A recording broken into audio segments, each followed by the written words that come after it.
బాగోకపోతే ఈ పాటు చెప్పేసుకుంటాం. ఓకేనండి. ఇది కంపెనీ యొక్క ప్రొఫైల్. ఈ కంపెనీలో 450 రకాల ప్రోడక్ట్స్ ఉన్నాయి. అందులో మన బాడీకి పనిచేసి 19 కేటగిరీస్ ఉన్నాయి. అర్థమవుతుందండి. 19 కేటగిరీలు ఏంటంటే ఎముకలకు సంబంధించిన ప్రోడక్ట్ అంతా ఒక కేటగిరీ, హార్ట్కి సంబంధించిన ప్రోడక్ట్ అంతా ఒక కేటగిరీ, చర్మానికి సంబంధించినంతా ఒక కేటగిరీ, లేడీస్ ప్రాబ్లానికి ఒక కేటగిరీ, ఇమ్యూనిటీ పవర్ అంటే మనం నీరసంగా ఉండకుండా ఇమ్యూనిటీతో ఉండడానికి ఒక కేటగిరీ, తర్వాత మనకి ఇంట్లో వాడుకునే హోమ్ నీడ్ అంతా ఒక కేటగిరీ, బ్యూటీ కేర్ అంతా ఒక కేటగిరీ. ఇలాగా మనకి 19 కేటగిరీస్ ఉన్నాయండి. 19 కేటగిరీలో ఒక కేటగిరీ ఇప్పుడు చెప్తాను. ఓకేనండి.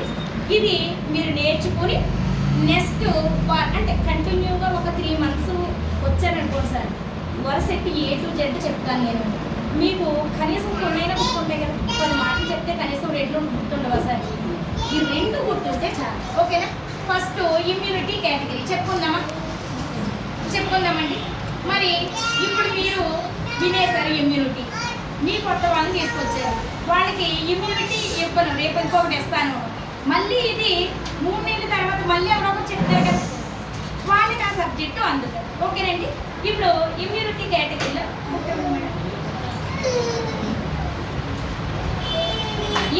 కేటగిరీలో ఎన్ని ప్రోడక్ట్స్ ఉన్నాయండి మనకి?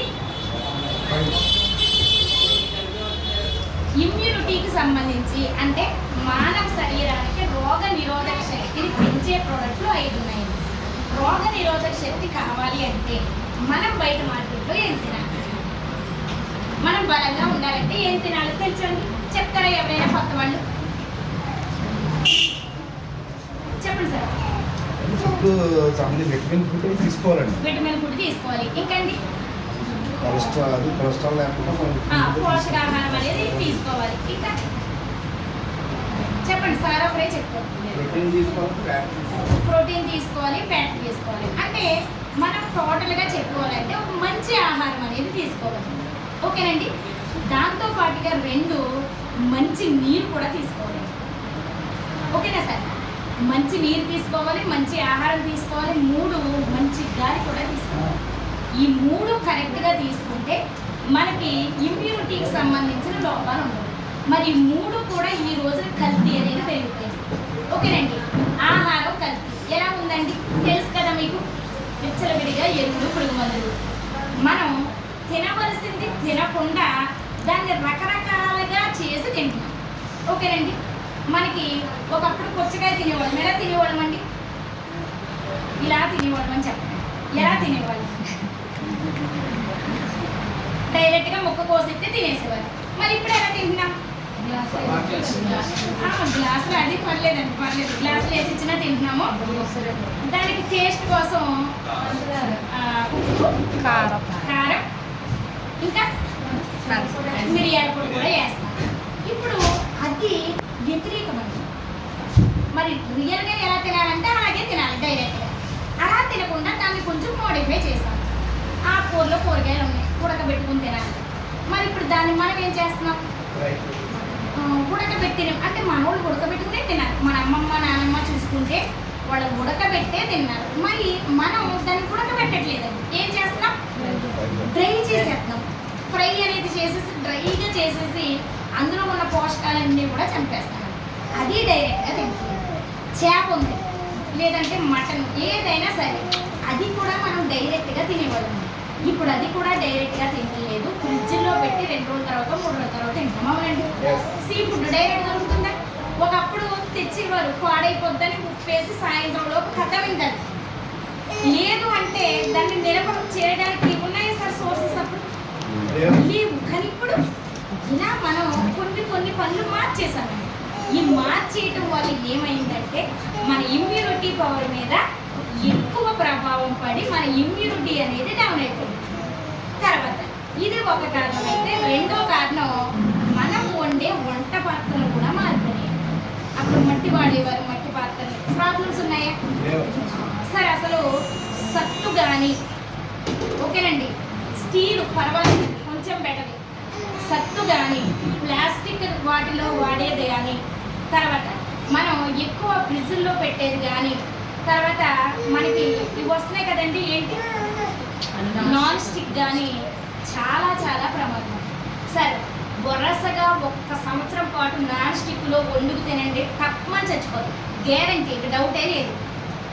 నాన్ స్టిక్లో క్యాన్సర్ కణాలకి ఉత్పత్తి అయ్యే కెమికల్స్ అనేది చాలా ఎక్కువగా ఉంటాయి. చూడండి, అది నాన్ స్టిక్ అంటే అంటుకోదు కదా మనకి పెనానికి, ఏది జారకుండా వెళ్ళిపోదు. మనకేంటి, చేతులు నొప్పి పట్టకూడదు, ఇలా కడిగితే అలా వదిలిపోవాలి. సో ఇలాగ మనం కొన్ని మార్చేసామండి. ఈ మార్చేయడం వల్లే ఈరోజు మనిషికి ప్రాబ్లం అనేది స్టార్ట్ అయింది. మరి అవన్నీ మళ్ళీ మనం మార్చలేం కాబట్టి మన కంపెనీ ఏం చేసిందంటే, కొంతవరకైనా సేఫ్ జోన్లో ఉంటారని ఈ ఇమ్యూనిటీ పడిపోయింది ఏదైతే ఉన్నాయో దాన్ని పెంచడానికి కొన్ని సప్లిమెంట్స్ తయారు చేస్తుంది. ఓకేనండి, అందులో ఒకటి వచ్చి ఆవు పాలు, కొలెస్ట్రాల్. ఇందులో మనకి బొవైన్ అనే కొలెస్ట్రాల్ దొరుకుతుంది. ఈ బొవైన్ కొలెస్ట్రాము ఎక్కడ మనం తిన్నాము అంటే, చిన్నప్పుడు పాలు తాగేటప్పుడు తల్లి పాలల్లో బొవైన్ కొలెస్ట్రాల్ ఉండేదండి. ఈ బొవైన్ తల్లి పాలలో తప్ప ఇంకా ఎందులోనూ దొరకదు. మనకి తల్లి పాలు ఒకప్పుడు 5 సంవత్సరాలు 6 సంవత్సరాలు కూడా తాగేవారు. వాళ్ళు చూడండి, ముసలి వయసు వచ్చే వరకు కూడా ఎటువంటి ప్రాబ్లం లేదు మనకి, అవునా? ఇప్పుడు మనకి పాలు, చంటి పిల్లడికి పాలు ఇస్తున్నారండి, పాలు తాగితే విరోచనాలు, వాంతులు పట్టుకుని పాలు మానిపించేసి డబ్బా పాలు రాస్తున్నారు డాక్టర్లు. ఎందుకో తెలుసండి, ఇప్పుడు తల్లికి డెలివరీ అయిన తర్వాత పాలగడ్డల్లోంచి అవి కరిగి పాలు మనకు వస్తాయి. ఈ పాలల్లో 0.2% మోనోక్రోడోపాస్ కలుస్తుంది. ఈ మోనోక్రోడోపాస్ ఎక్కడ ఉపయోగిస్తారు అంటే, ఎరువులు, పురుగు మందుల్లో ఉపయోగిస్తారు.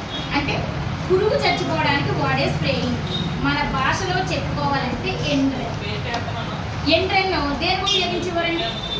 పురుగులు చంపడానికి. గురుగులు ఎందుకు ఉపయోగించేవారు? ఇవి కాయగూరల మీద, ఆకుకూరల మీద, పళ్ళ మీద పదే కొట్టడం వల్ల దాన్ని మినిమం 3 గంటలు ఉప్పు నీటిలో నానబెట్టి కడిగి తినాలి. మనం అలా తింటామా? కొద్దిగా నీళ్ళు వేసి కడిగి తినేస్తాం. ఇది కొంచెం వెళ్ళిపోయి ఏమవుతుందంటే తల్లి పాలగడ్డల్లో కలిసిపోతుంది. అదే ఆడవాళ్ళకి కాకుండా మిగిలిన వాళ్ళకైతే బోన్స్ మధ్యలో సైనోవిల్ లిక్విడ్ అనే గమ్ ఉంటుంది, గమ్ములో కలిసిపోతుంది. ఓకేనండి, ఎక్కడ జిగురు పదార్థం ఉంటే దాన్ని కంటుకుపోతుంది. ఇలా కలిసిపోవడం వల్ల మనకి ఈ మోనోక్రోడోపాస్ కరిగి మళ్ళీ పిల్లోడు పాలు తాగడం వల్ల వాడి పేగులు చాలా డెలికేట్గా ఉంటాయి కాబట్టి ఆ పాలు అరిగించుకునే శక్తి ఆ పేగుకు లేనందువల్లే మోషన్స్ వస్తాయి, వామిటింగ్స్, మోషన్స్. దీనికి తల్లి పాలు వద్దు, డబ్బా పాలు ఇమ్మని మనకి డాక్టర్లు చెప్పారు. మరి నిజానికి తల్లి పాలు మంచియా, డబ్బా పాలు మంచియా? మరి అలాంటి తల్లి పాలు కూడా ఈరోజు కల్తీ అయిపోయినాయంటే లోపం ఎక్కడ ఉందండి? ఎవరు నిందించగలము సార్? ప్రభుత్వాలను నిందించగలమా? అలాగని రైతులు నిందించగలమా? ఏది లేదు, అన్నీ కూడా మనకి మార్చిపోతా వస్తాయి. ఇప్పుడు మన కంపెనీ ఏం చేసిందంటేనండి, ఆవు ముర్రు పాలు నుంచి తయారు చేస్తారు. అన్ని పాలని కూడా పరిశోధన చేస్తారండి. ఆవు పాలు, కుక్క పాలు, మేక పాలు, ప్రతి పాలని కూడా టెస్ట్ చేస్తే బొవైన్ కొలెస్ట్రాల్ ఉందా లేదా చూస్తే ఏ పాలలోనూ దొరకలేదండి. మళ్ళీ అన్నిటిని జున్ను పాలు టెస్ట్ చేస్తారంటే, అంటే మొట్టమొదటిగా వచ్చే పాలు టెస్ట్ చేస్తే అందులో కూడా దొరకలేదంటే అండి బొవైన్ ఒక ఆవు పాలులో దొరికిందండి. జర్మనీలో ఒక ఆవు చనిపోయిందండి. ఆవు చనిపోయినప్పుడు ఈ విషయాన్ని కనుక్కోవడం జరుగుతుంది, అర్థమవుతుందండి. అప్పుడు ఈ బొవైన్ కొలెస్ట్రాల్ ఉందని చెప్పి ఈ బొవైన్ కొలెస్ట్రాల్ని మనకి తయారు చేసి క్యాప్సూల్ రూపంలో పెట్టడం జరిగింది. చిన్నపిల్లలకి వాడొచ్చండి. విరోచనాలు కానీ, దగ్గు, జలుబు, రొంప ఇలాంటివి ఏవి కూడా రావుసారు. పిల్లలు చాలామంది సరిగ్గా తినరు, తిండి అనేది తినరంటారు, వాళ్ళకి ఇమ్యూనిటీ పవర్ పెరుగుతుందండి. అదే పెద్దవాళ్ళకైతే వైరల్ ఫీవర్ రాకుండా ఉంటుందండి. అదే ఇంకా మనకు కొంచెం వయసు ఉన్న వాళ్ళకైతే కీళ్ళ వాతం రాకుండా ఉంటాయి. రుమటాయిడ్ ఆర్థరైటిస్ అనేది అసలు ఇంగ్లీష్లో మందే లేదు సార్. కొన్ని జబ్బులకి ఇంగ్లీష్లో మందు లేవు తెలుసండి, వస్తే జీవితాంతం పడాల్సిందే. ఈ రుమటాయిడ్ ఆర్థరైటిస్ అనేది 40 సంవత్సరాలు దాటిన తర్వాత లేడీస్కి కామన్గా వస్తుందండి. వాళ్ళకి చాలా మంచి ప్రోడక్ట్, ఎవరైనా వాడచ్చు సార్. మేడం ఇది పుట్టిన బిడ్డ దగ్గర నుంచే వేయచ్చు, కానీ చాలామంది భయపడతారు. ఓకేనండి. మా బాబుకైతే 6 మంత్స్ నుంచే యూజ్ చేయడం మొదలుపెట్టాను. చాలా ఇమ్యూనిటీ పవర్ పెరుగుతుంది, చాలా మంచిదండి. తలస్తేమియా వ్యాధి విన్నారా సార్? బ్లడ్ తగ్గిపోతూ ఉంటుంది, బ్లడ్ పెరగదు, రక్త కణాలు పుట్టపాలి. అలాంటి వాళ్ళు కూడా చాలా నెంబర్ 1గా పనిచేస్తారు. ఎవరైనా వాడచ్చు, మనకి చాలా నెంబర్ 1. ఓకేనండి.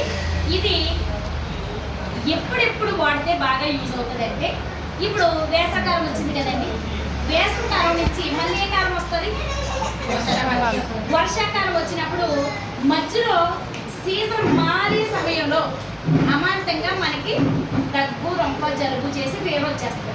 ఆ టైంలో వాడితే అసలు ఇమ్యూనిటీ చాలా బాగుంటుంది. 3 నెలలు వాడేయాలి వరుసగా. మళ్ళీ వర్షాకాలం నుంచి ఏ కాలం వస్తుందండి? శీతాకాలానికి వర్షాకాలానికి మధ్యలో మళ్ళీ కాలం మారుతుంది, అప్పుడు కూడా చేంజెస్ వస్తాయి. అప్పుడు వాడాలి. ఆ టైంలో వాడుతుంటే చాలా నెంబర్ 1 సప్లిమెంట్ అని చెప్పచ్చు. ఎవరైనా వాడచ్చు సార్. ఓకేనండి. అలాంటిది ఆవు పాలతో తయారు చేస్తారు. ఆవు పాలు మంచిగా కాదండి. కొన్ని ఆవు పాలు వెళ్ళే తాగాలి, అల్లే తాగాలని ఏమైనా రూల్ ఉందా? కొన్ని ఆవు పాలు అనేది మందులాగా పనిచేస్తుంది. ఓకేనండి. చాలా నెంబర్ 1 మెడిసిన్ సార్. ఆవుకి చాలా మంచి లక్షణాలు ఉన్నాయండి. ఇప్పుడు వ్రతాలు కానీ, పెళ్ళిళ్ళు కానీ, పూజలు కానీ చేస్తాం. మిగిలిన పాలన్నీ తెల్లగా ఉంటాయి, మరి వాటితో ఎందుకు చేయరు? ఆవు పాలతోటి ఎందుకు చేస్తారు? అవునండి. ఆవునే తీసుకొచ్చి ఇంట్లోనే ఎందుకు మన గృహప్రవేశం రోజున తిప్పి తీసుకొస్తారు? ఆవులో చాలా మంచి లక్షణాలు ఉంటాయి. ఎన్ని లక్షణాలంటే, ఒక విషం తీసుకొచ్చి ఇంజెక్షన్లో తీసి ఆవుకు చేసేసిన తర్వాత మళ్ళీ ఆ ఆవు పాలు పితుక్కుని మనం తాగేస్తే మనకి విషం ఎక్కదండి. అలాగని ఆవు కూడా విషం. అంటే విషాన్ని కూడా విరిచే తత్వము ఆవులో ఉందండి. అన్ని మంచి లక్షణాలు ఆవులో ఉన్నాయి. ఓకేనండి. అలా మనకి ఈ ప్రోడక్ట్ అనేది ఉపయోగపడుతుంది. ఓకేనండి. బాగుందా? వాడచ్చే ఈ ప్రోడక్ట్. కొన్ని వాడితే ఏమైనా ప్రమాదమా? అలా మనకి ఈ ప్రోడక్ట్ అనేది పనిచేస్తుంది. ఓకేనండి. దీని మీద క్వశ్చన్స్ అడగవచ్చా? లాస్ట్లో అడుగుతానండి. క్వశ్చన్స్ అడిగి చెప్పిన వాళ్ళకి గిఫ్ట్ కూడా ఇస్తాను. ఓకేనండి. తర్వాత రెండోది వచ్చి స్పైర్లేన్ అండి. ఇది నాచు మొక్కతో తయారు చేస్తారు. ఇది స్ప్రింగ్లుగా ఉంటుందని దీనికి స్పైర్లోన్ అని పేరు పెట్టడం జరిగింది. దీనికి సైంటిఫిక్ నేమ్ వచ్చి బ్లూ గ్రీన్ ఆల్గే. అర్థమవుతుందండి.